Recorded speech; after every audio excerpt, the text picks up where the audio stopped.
Hello, I'm Anthony. Welcome to the Arturia Korg MS-20-V tutorial series. A bit of a mouthful. This is Arturia's latest offering and an emulation of the classic 1978 analog synthesizer, one of the iconic synthesizers in existence, and it sounds fantastic. There's no sequence there, that's just the synthesizer on its own doing all that work. Absolutely fabulous sound. Over the course of this tutorial series, we're going to deconstruct this beast and figure out how it works. If you enjoy the series, please check out the Patreon or YouTube channel member links below. Awesome way to help support me. And that's the last time you're going to hear it do anything that impressive for a while, because we're going to head to a really simple default template sound, and it sounds like this. Even at its simplest, it sounds lovely. Today we're going to have an overview of the synth very briefly, and then we're going to get on to have a look at the oscillators. The easiest way to explain how this synth works is visually, because over on this right hand side, a panel that we're not going to approach for a few episodes yet because we want to look at the main components of the synthesizer first, it does give you a decent impression of how the synth's actually put together. We've got two oscillators, oscillators 1 and 2. Those oscillators feed into a mixer, so this is a voltage controlled oscillator mixer. That's this little box here. And then the signal goes into a couple of filters. It passes first into a high pass filter where low frequencies can be thrown away, then into a low pass filter where high frequencies are thrown away, and then finally onto the amplifier that generates the tone that we hear in the outside world. The reason for the mass of knobs and jacks below is because this is a semi-modular synthesizer, which means that there are lots of components of the synthesizer, and we're going to break them down and have a look at them each in turn. And they're fundamentally wired together in a sympathetic, intelligent way. And that's what we mean by the term semi-modular. All of these modular components that are wired together behind the scenes so that you can press a key and right out of the box it's going to sound great, but then you can override that default or normal behavior. Over the course of this tutorial series, you'll hear me use the word normaled or normal quite a lot. That's basically this default position that the synthesizer takes unless it's given an instruction to the contrary, and there are normaled controls everywhere. Even the modulation wheel, completely out of the box with nothing done whatsoever. This is a completely default patch. If I press a key on the keyboard, just watch the bottom left hand corner of the interface where you can see the modulation wheel. So the modulation wheel is actually generating vibrato, and there's no evidence of that on screen whatsoever. Basically need to know what these normaled connections are. The synthesizer does actually give you a lot of help in figuring out what a lot of them are, but just as a word of warning, semi-modular synthesizers have one disadvantage, and that is that not everything is absolutely nakedly visible. And so as we go through, I'll try to point out as many of those default connections as I can. These controls in the patch bay on the right hand side of the synthesizer allow us to override that default behavior by taking outputs from various sockets. I've just picked up the noise generator here, and I can drop it into an input socket somewhere on the patch bay, and that's going to have some sort of impact on the synthesizer. We're not going to worry about the modular connections for a little while yet. So without further ado, let's have a look at the oscillators themselves, and I'm going to deal with them each in turn. Oscillator 1 first, and we turn oscillator 1 on via the VCO mixer, the voltage controlled oscillator mixer. I need to ensure that I've got some sort of level for VCO 1. Make sure VCO 2 is turned off, and there's my oscillator. What you're hearing at the moment is a Sawtooth. This waveform knob on the upper left hand corner of the synth says saw. I turn it into a triangle, and if you have a look in the oscilloscope, here's a classical triangle wave. Just as a matter of interest, I'll nip quickly back to the Sawtooth. Can you see how rounded this Sawtooth is? That's the kind of thing that you would expect to see from an analog synthesizer. Curves being rounded off, non-normal shapes appearing where you would expect to see something technically or mathematically a little bit purer. Let's move on. Third setting is called pulse. Now, a pulse wave is basically either on or off, and a pulse wave at 50% on and 50% off is called a square wave. In order to configure that on and off ratio, we use the knob underneath. This is the pulse width knob, and by default it's turned all the way down to 50%. That's going to generate the MS-20's approximation of a square wave. If I press a note, you can see that it's anything but square, but that's the beauty of analog synthesizers. I'm now going to press a note and move this knob and watch what happens to the relative widths of the up section of the wave and the down section on and off. And that sound is the manifestation of pulse width modulation. I'm changing the width of the wave, I'm modulating the width of the wave, and it creates this classical analog sound. So pulse width modulation is very common, and it's something that we're going to be dealing with a lot over the course of this series.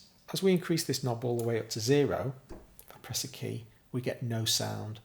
That's because basically the duty cycle, or the onness of the wave, is permanently at one state. That doesn't generate audible tone. In order for you to hear sound, you need to have ons and offs, ups and downs. There needs to be a change in air pressure, or in this case control voltage, which translates into air pressure. And so when this knob's turned all the way up, we actually get no tone whatsoever. As I come away from 0%, then there becomes once again a differential in on and off, and once again we get to hear the sound. It's quite unusual in analog synthesizers to get to the stage where you can actually basically shut down the audible nature of the wave. Lots of analog synthesizers will cap off at 90 or 95%. This one is unusual in that respect. Oh, just a matter of interest on the interface, if you double click any control on the synthesizer, it will set that particular control to its default state. That might be all the way on, all the way off, 50%. It's entirely dependent on what the control is. Finally, down at the bottom, we've got the scale control from 32 feet up to 4 feet. This is a throwback to the old days of church organs with the enormous pipes. It's like a virtual representation of the length of the pipe of the organ, and every time we halve the length of the wave, then the pitch of the tone goes up by 1 octave.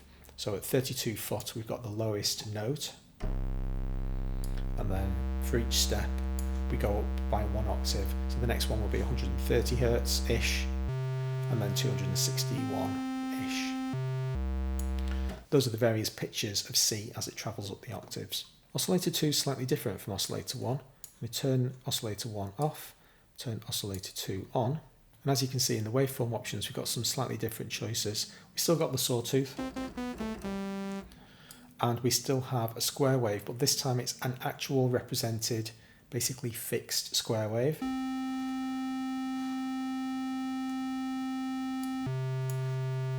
There's the representation that we saw for Oscillator 1 earlier, sounds the same.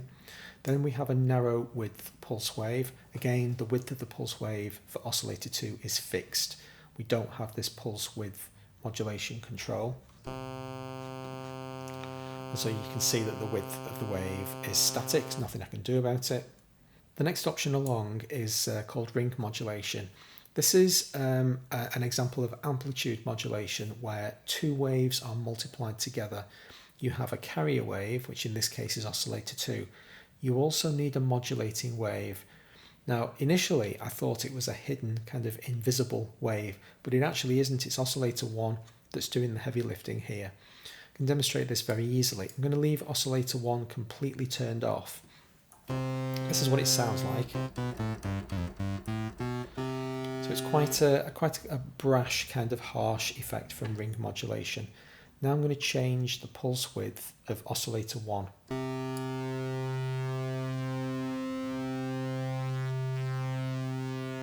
We shouldn't be hearing any change of sound there because Oscillator 1's turned all the way down. But its wave, its pulse wave to be more precise, is being used as a modulator for Oscillator 1. But instead of simply just changing the pitch or the timbre of Oscillator 2, those two oscillators are multiplied together, and this creates something called a sum and difference effect. If you have a look in the spectrum analyzer down at the bottom of the screen, you get quite a jagged view. See all of these peaks kind of jumping up and down. That's because some of the fundamentals are being partially cancelled out as these two waves are being added together. I'm not going to get too deep into the maths today, but it's an unusual effect, and it's caused by these two oscillators being multiplied together and mixed behind the scenes. Originally, Korg took care of this for us. Arturia have obviously emulated it, but it's one of those options where you get an interesting kind of metallic brash sound, but we don't have perfect control over the ring modulation itself. It's just basically like a preset that's provided to us for an interesting bit of tonal effect. I'm going to switch back to Sawtooth to demonstrate the next option, which is hard sync or sync. If I press this button, now this little bit's turned yellow, VCO1 into VCO2 sync. Now, unless I'm very dramatically mistaken, there's a printing error in the manual, because it says here that this turns Oscillator 2 into a master oscillator. It doesn't. It turns Oscillator 2 into a slave. Oscillator 1 is the master. Basically what happens when you sync oscillators together is that Oscillator 2 loses control of its pitch. See, here again, we've only got Oscillator 2 turned up. If I press a note and change the pitch of Oscillator 2, we don't get any change of pitch. If you look in the tuner, it never leaves C. We do get a tonal change, and you can see it quite clearly in the oscilloscope. If I freeze the oscilloscope and we have a look at it, you can kind of see a little bit of what's going on. Basically, the sawtooth's being drawn, and then at this point here, Oscillator 2, which is cycling, if I hover over the control, 6.5 semitones faster than normal, basically gets told to start drawing its wave again, leaps back up to the top and starts drawing. So what you're seeing here is 1 plus an extra bit of the second wave that's being drawn before something comes along and says start again. Well, the thing that's coming along and saying start again is Oscillator 1. Oscillator 1 is now in control of our pitch. Once again, if I turn the oscilloscope back on, I'm reminding you kind of multiple times that we're not hearing Oscillator 1 at the moment. It's important for demonstration purposes. What I'm going to do now is change the scale of Oscillator 1. And you can see the pitch changing. So that's what happens when you're in hard sync mode. The pitches of these two oscillators are locked together. Oscillator 1 determines the overall master pitch. Oscillator 2 becomes a tone control, and you can get some really nice kind of classical analog sounds out of messing with the pitch control of the Oscillator 2. It's a strange kind of beast at hard sync.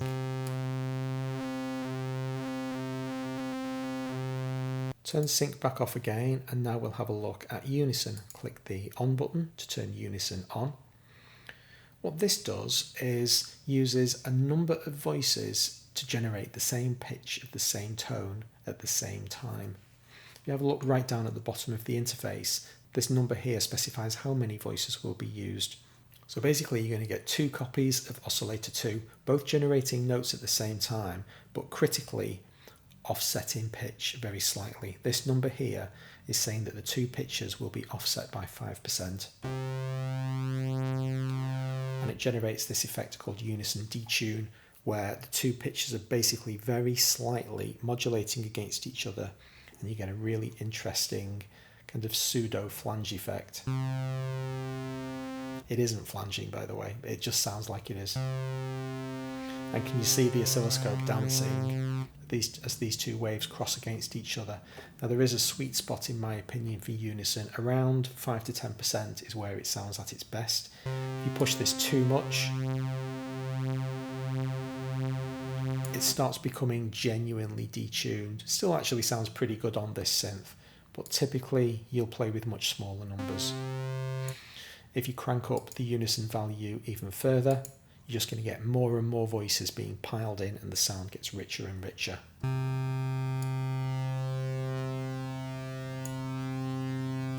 Now bear in mind, this can have a dramatic effect on your CPU burden, because every one of those additional voices that's being introduced into the Unison mode is having to come from somewhere. your computer is working quite hard in this respect. In fact, just as a kind of a sneak preview into a later episode, there's a combination of filter options in this synthesizer that Arturia specifically warn you, hang on, do you really want to do this? If we switch to the Mark 1 filter, it warns you that this is a severe kind of CPU overhead, and so you might want to just kind of reconsider your choices. But just for now, just bear in mind that Unison does have an impact. The more powerful the PC you've got, the less you're going to need to worry about it. But it does generate this really wonderful effect. And of course, we can have multiple oscillators going simultaneously. So we can turn oscillators 1 and 2 both on. Unison is in effect on both sides of the fence. And now we've got a really thick sound.